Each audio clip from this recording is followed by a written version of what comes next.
Is there any solution to macular degeneration? Well, I don't know if there's a solution, but you guys have a way to at least help people who have that issue. Al, why don't you tell us a little bit about your what you're doing here? I will, thank you. Well, Ken, just starting out here, let's start off with macular degeneration and it in and of itself. Macular degeneration is a disease of the macula, which is a little tiny membrane in the back of your retina that is responsible for the central part of your vision. And the central part of your vision it's critical to vision, to you and I, because it's the central part of your vision, very rich in photoreceptors and whatnot. But that little tiny membrane at the back of the retina can thin over time as we age. And it thins to the point to where there's 20 million people in the United States that are affected by macular degeneration. Macular degeneration is an incurable disease. It cannot be reversed. It can be treated, it can be slowed, but it cannot be reversed. As a result, Solid has developed a smart glasses application and hardware, including software, that allows patients today to have hope. They can use our smart glasses and actually see, whereas they weren't able to see previously.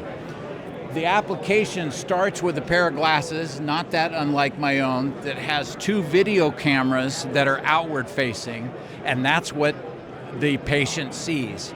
There's 2 inside video cameras, inward facing, that are simultaneously mapping the inside of the eye and identifying healthy versus unhealthy tissues. Then we have a proprietary lens called a planoptic lens. We call it the SolidddVision lens that has 100 different vision lenslets, if you will, and that breaks down a video signal and sends it to the healthy part of the retina. And then the amazing thing about your eye is it takes those multiple images and through a single image ends up to your brain looking just like a normal field of vision.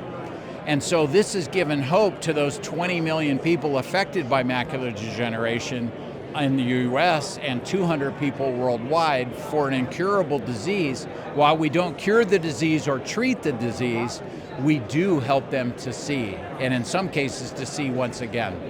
Well, and it kind of tricks you like 3D television did, right? I mean, it sounds like there's a lot of similarities. Maybe you can talk to your company's roots. Absolutely. Our roots started, the name Solid comes from a Greek word meaning stereo. So our roots are in stereophonic equipment years ago, and the roots are in 3D optics. And that's why the 3Ds are at the end of the name Solid.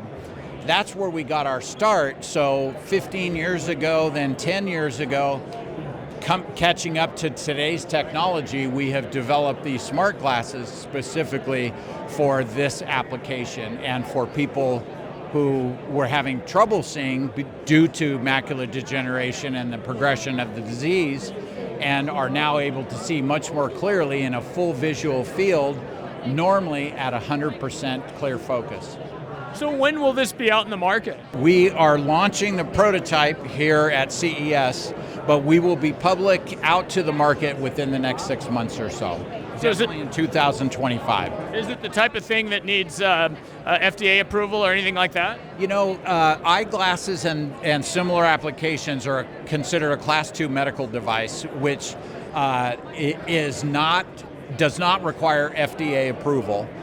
At the same time, we don't treat macular degeneration. All we're doing is we're realigning that video image that's coming through, sending it through our system, the smart glasses system, sending it to the healthy part of the retina, and your brain is doing the rest. And to you and I and anybody that's using the device, it looks like normal vision.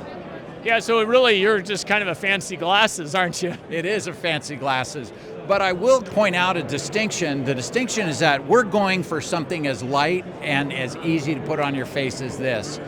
The prototype is a little bit more bulky, and we thought about going the VR and the headset route and so forth, but we wanted everyday use. We wanted people mom and pops and corporate America as well as individuals to be able to use these devices as simply as possible and not carry so much weight. So you have a lot of technology in there, cameras and optics to redirect stuff, and that's going to require power, and how are you going to put all that in a light pair of glasses? Thanks, a very good question. Fortunately, we're not doing audio, and we're using the same, a similar chipset to what a VR or AR headset is using, and a similar battery. But the power requirements are a lot less. The power requirements, since there's no sound and there's no haptics, then we believe that the battery will last at least commensurate with a VR or AR headset, but we believe it'll last longer because there's a much lower demand for power on the spectrum. That's subject to final testing and final rollout and those kinds of things, but it stands to reason that the battery life will be much greater than a VR or an AR headset. I would imagine you're not actually doing a lot of AI type stuff processing in this, are you? Isn't it mostly optics? Or There is optics, but there is an AI component to the software, and particularly with those inward-facing cameras doing the mapping of the inside of the eye, that's going to match up against clinicians' findings, so an optometrist or an ophthalmologist findings, doing a retinal scan like OptoMap, and then when we triangulate those two, then the glasses are adjusted, and we believe they will learn over time to do those adjustments more automatically. They're adjusting specifically for that person's eyesight. Obviously, then you need an ophthalmologist or optometrist to prescribe these then. There won't be a prescription involved per se as far as we can see into the future, but we do see a very strong role for optometrists and ophthalmologists in doing exactly what I described. The marketplace, one of the reasons Solid got into this business is the marketplace has no solution today.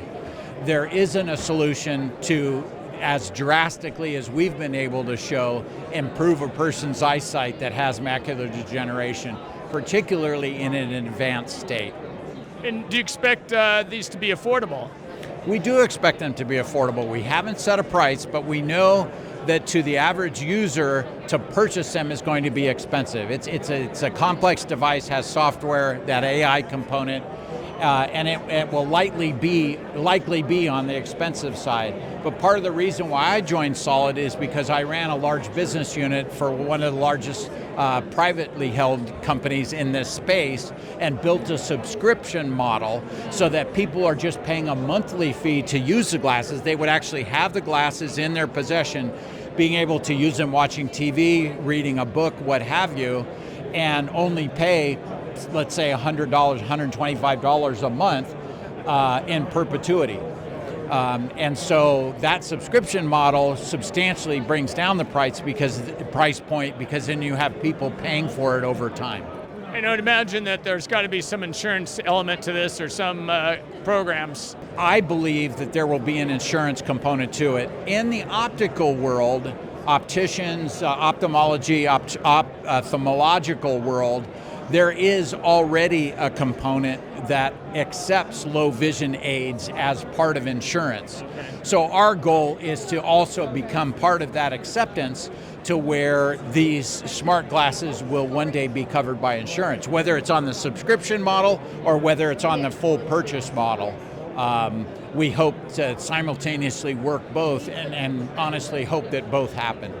Excellent. Well, I do too, because this is a great thing for people who need it. And Al, good luck with this as you roll it out. Thank you very much. Thanks. I appreciate your time today. It was nice meeting you. Likewise. All right.